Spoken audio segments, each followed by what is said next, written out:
Oh, straight into the roof of the net. Nice one. Straight down the middle. So a good performance from both. Hi, welcome to Firstpost. I'm Rupha Ramani. Let's get started.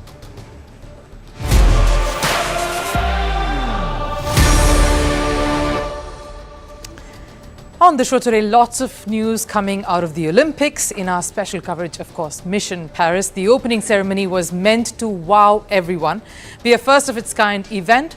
What happened though is that somehow it managed to outrage a huge section of onlookers and viewers. Stay on to know why.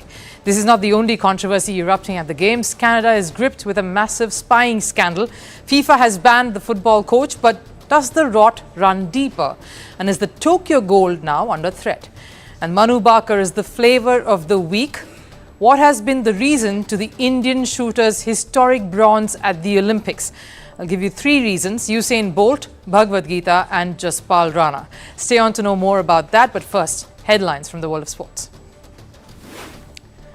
We'll start with news from the Olympics. Triathlon swimming training session was cancelled for the second day in a row. This after heavy rain affected River Seine's water quality. This is a major setback for Paris organizers who aim to create a swimmable Seine. If the water quality doesn't improve, the swimming segment of the triathlon will be cancelled. India's Group C match in the men's doubles badminton event was cancelled. Satvik Sairaj Rankireddy and Chirag Shetty were scheduled to play Marcus Lamsfors and Marvin Sadal. However, the German duo pulled out after Lamsfors suffered a knee injury. The result of the game remains null and void. USA started their basketball title defense with a win. They beat Serbia 110-84 in their opening game. During the match, James scored 21 points and Durant led the charge with 23. Over in Formula One now, Mercedes driver Lewis Hamilton clinched an unexpected victory at the Belgian Grand Prix. The win came after his teammate George Russell was disqualified for breaking a rule. Russell's car didn't match the minimum weight requirement. As a result, Hamilton, who finished second, was promoted to first position. Over in cricket and the Women's Asia Cup, Sri Lanka stunned India in the final. Batting first, India posted 165. In response, Sri Lanka chased the target down in 19 overs. Captain Chamari Athapattu's 61 and Harshita Samara Vikrama's 69 gave Sri Lanka their first ever Asia Cup title. In men's cricket, India managed to beat Sri Lanka by 7 wickets in the second T20 International. Put into bat first, Sri Lanka was restricted to 161, which India successfully chased down and won the game on DLS. With the win, India have clinched the three-match T20 International series by an unassailable 2-0 lead.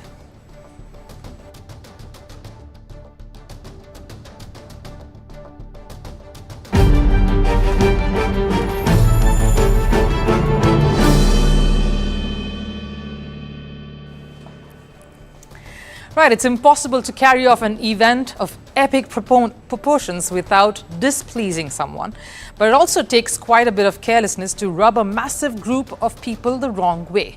An opening ceremony of any mega event, more so an Olympics, is about projecting the host country's traditions, maintaining the ethos of the games, and bringing some of the biggest sporting icons of the country together. It's the opening act of a long play. And the pressure is on organizers to get it right. Paris wanted to set an example and set the tone of the games with an opening ceremony like never before. So they ditched the stadium or the village and opted for River Seine instead as the place for it all to unfold, the water body that runs through the city. Pollution and toxins aside, they wanted to provide spectators and everyone gathered there a spectacle to remember. And the excitement was sky high, despite the rains that threatened to dampen spirits. But I'll tell you what, rain couldn't do what the opening scenes of the ceremony managed to do: create quite a furore.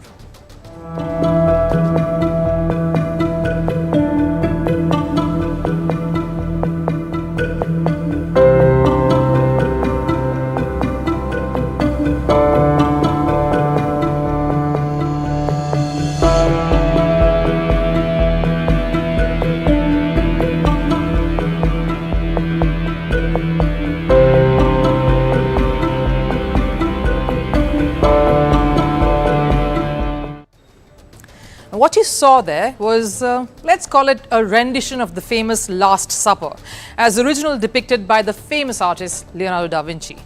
The Last Supper originally is a depiction of the biblical scene of Jesus with his apostles, sharing the last meal before the crucifixion. Now, it's great to pay your respects to something that is revered by Catholics the world over. What France did was basically give their spin to it.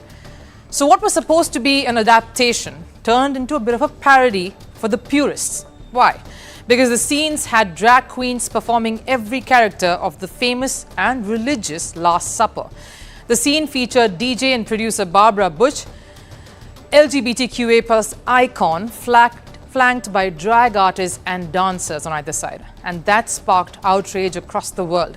Everyone was fuming at France's seemingly insensitive hand in treating something that was sacred to many. It was seen as an act ridiculing religious sentiments. And the internet broke with many lashing out at the organizers for trying to execute something in what they called a superficial garb of wokeness. They were also upset with the IOC, the International Olympic Committee, that governs all of this, to allow something like this to pass.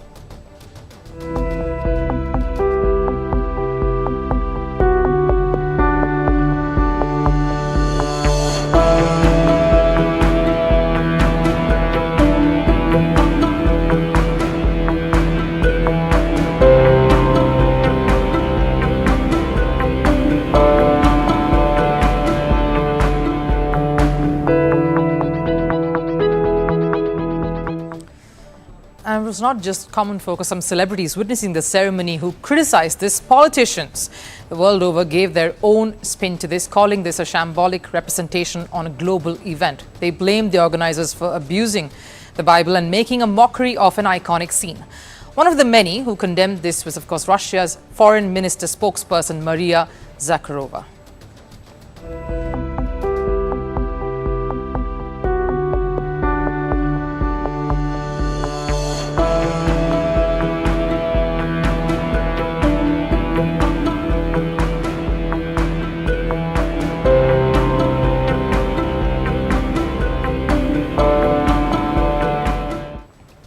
The IOC did not say anything over the weekend, but the growing clamour forced Paris 2024 spokesperson Anna Dishaw to come out with an apology. And clearly there was never an intention to show disrespect to any religious group. On the contrary, I think that Thomas Joly really tried to really intend to celebrate community tolerance. That was his word yesterday. And looking at the result of the polls that we shared, we believe that this ambition was achieved. If people have taken any offense, we are, of course, really, really sorry.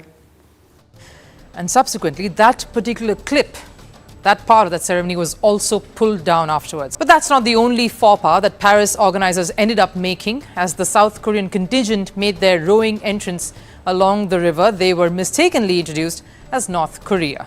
Though the subtitle, the text on the bottom of screens that was broadcasting the opening ceremony for those viewing outside was correct, the error is politically sensitive owing to the tense relations between the two countries. On Sunday, Thomas Bach, the IOC president, had a conversation with South Korean President Yoon Suk-yeol and then issued a personal apology for the same.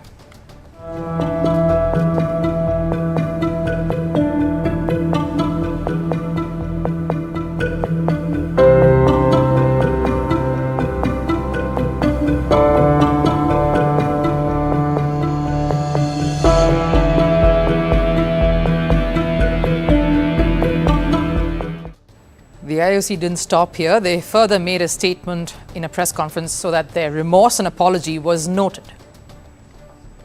So we made it very clear from the IOC an operational mistake was made. We can only apologise in an evening of so many moving parts that mistake was made, and we apologise to people from the Republic of Korea for that error. North Korea is in fact making a bit of a comeback of sorts to the Olympics after they had pulled out of Tokyo edition. 16 athletes are now representing North Korea at the Paris Games. The country had been subsequently banned from the 2022 Winter Olympics for having pulled out of Tokyo. Keeping these controversies aside though, the biggest, most poignant scene from the ceremony was, of course, the appearance of tennis icon and legend at Paris, owing to his dominance at the French Open, Rafael Nadal, who was personally requested by the mayor of Paris, Hidalgo, to be one of the torchbearers. In fact, this edition saw many non-French superstars like Nadia Comaneci, Serena Williams and Zinedine Zidane too, taking part in the torch relay. At least what started on a controversial note ended rather nostalgically.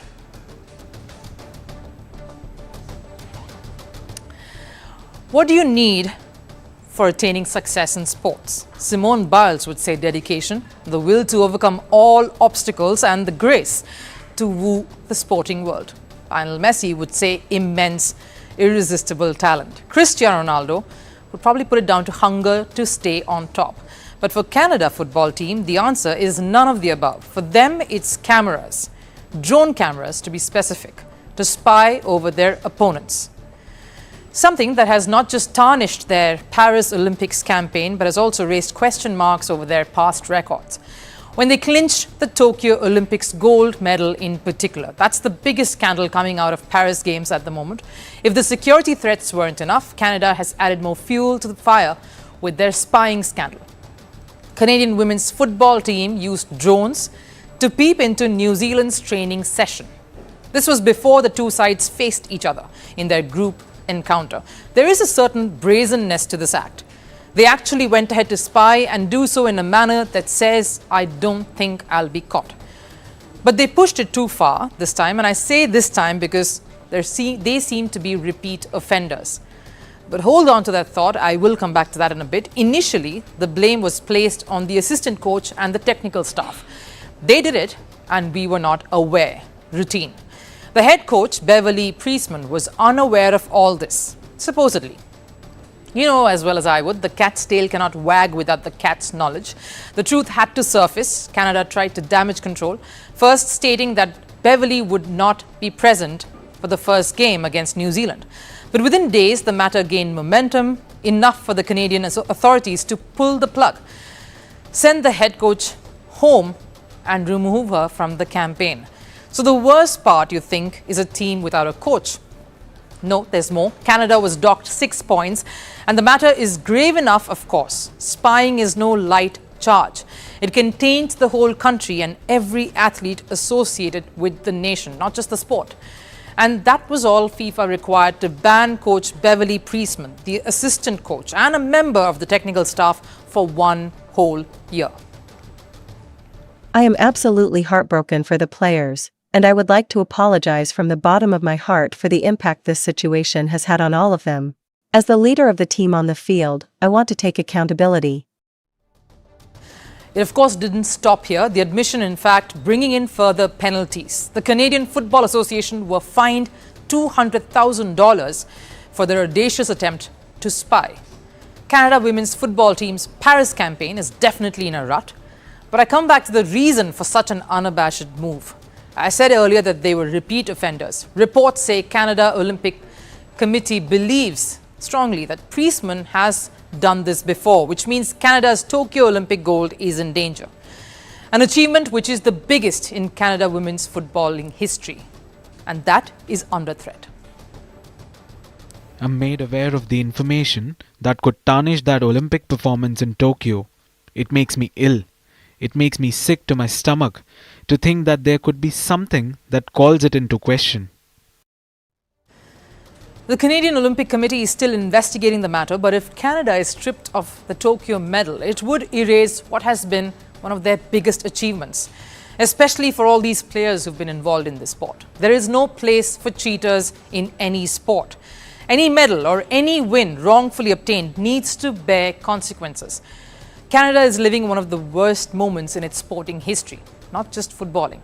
And they are not the only ones who await Judgment Day. This is a test for the IOC too, who've been facing a lot of flack and criticisms from various quarters. As any governing body during a mega event is bound to feel under pressure. The anti-doping agency WADA is facing heat over their seemingly careless handling of the Chinese swimmers' doping. This Canadian spy scandal has, of course, made things worse. What happens if investigations point all fingers towards a deep-rooted cheating system in Canadian football? The first repercussion, of course, the first fallout of that will be the Tokyo gold. If the evidences are found against Canada, Sweden will take the first position, and of course, that gold medal will be stripped off. The bigger consequence, of course, lies in everyone viewing athletes from Canada in poor light. It's a cross no one would be able to bear, the taint that may stay for generations to follow. One person's wrongdoing affects a whole system, a team, a country here. That's what Canada is on the cusp of dreadfully finding out. The Paris Olympics has seen many firsts, like equal participation of male and female athletes for the first ever time in its history. India's Manu Bhaker notched up a historical first. She became India's first female Olympics medal winner in shooting. This after she clinched bronze in the 10-meter air pistol event. This was also India's first medal at the Paris Olympics, but this monumental achievement isn't just about India's golden hour. It's a coming-of-age story of a youngster who had a horror Tokyo Olympics, a fall from grace and a fallout with her mentor, Jaspal Rana. And after all that, she managed to turn things around.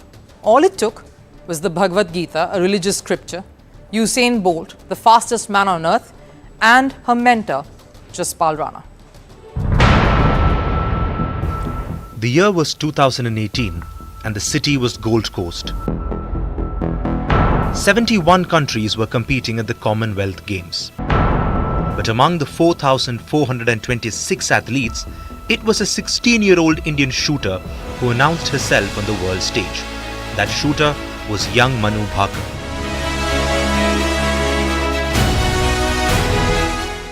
She clinched her maiden gold medal there, and her career took off. A year later, in 2019, Bhaker became the youngest Indian to win a gold medal at the ISSF World Cup. She was becoming India's brightest prospect in major events. So when Bhaker finally won the Olympic bronze in Paris, it was a moment that was waiting to happen. Just look at her major achievements. At 22, she has won gold at the Asian Games, the Commonwealth Games, the World Cup, and now she has an Olympic bronze medal. She is one of the most promising shooters in the country. When Bhaker stepped onto the podium in Paris, she also ended India's Olympic medal drought in shooting, a drought that had lasted more than a decade. Before Bhaker, India's last medal had come from Gagan Narang in 2012. No wonder Prime Minister Narendra Modi himself congratulated her. Hello, namaste sir. Hello नमस्ते को अभिनंदन आपको बहुत बहुत बधाई बहुत बहुत शुक्रिया सर आप कैसे हैं मैं बहुत बढ़िया से आप तो ये तुम्हारी सफलता का खबर सुनने के बाद और उत्साह और आनंद में हूँ जी But it took a lot of hurt, sweat, tears and toil for Bhaker to reach this far. Tokyo Olympics shattered Bhaker. The teenager was making her Olympic debut and there was a lot riding on her. But she had a terrible experience in all three events she participated in.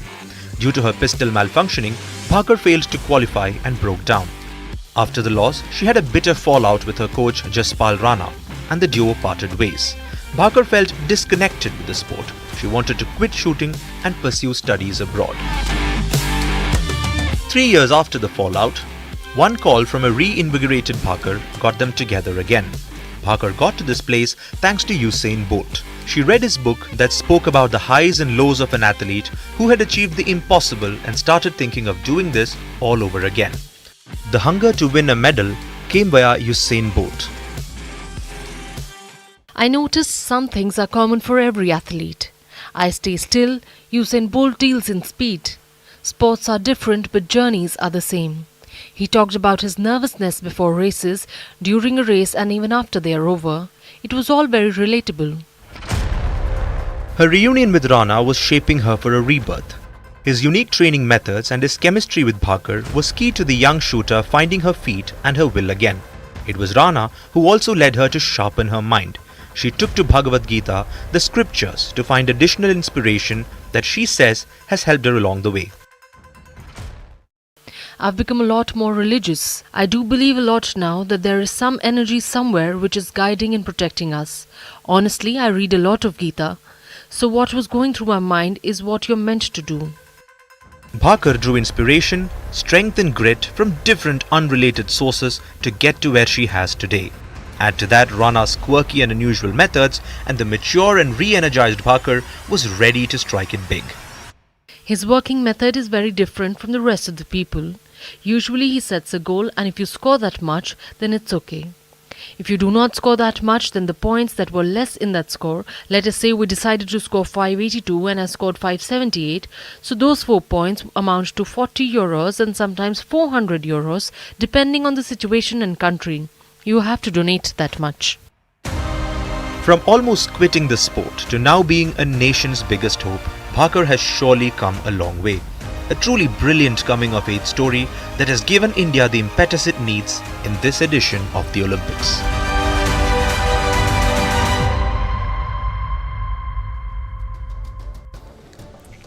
Time for last serve. Now, Simone Biles was making a much-awaited return to the Olympics after the horrors of Tokyo, and all her fans were waiting to catch up. Fans like celebrities Tom Cruise, Snoop Dogg, Ariana Grande and Lady Gaga. And of course, she didn't disappoint. Nothing stopped her from dazzling the audience with her stunning display, not even a calf injury.